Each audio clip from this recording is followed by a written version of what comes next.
po si Lucila Tuason, nakatira sa Tinejero, Pulilan, Bulacan. Ako po ay may 4 na anak. Yung bunso ko po ay nag-aaral sa Santa Peregrina, 4th year. At yung aking pangatlong anak ay nagwo-work from home.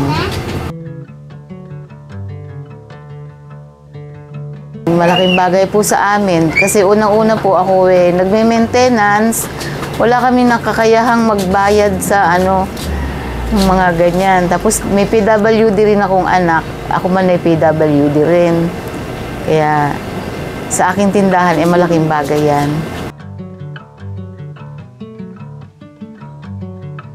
Una-una malaya na siyang makakagawa ng mga project niya, ng assignment niya. Lalo minsan kasi walang pasok. Merong mga ipinapasa sa kanila sa cellphone na kailangan nilang gumamit ng internet talaga. Naglo-load naman talaga sila lalo sa pag-aaral ng anak ko. Hindi na siya mahihirapan na talagang kailangan pa niyang mag-load ng mag-load.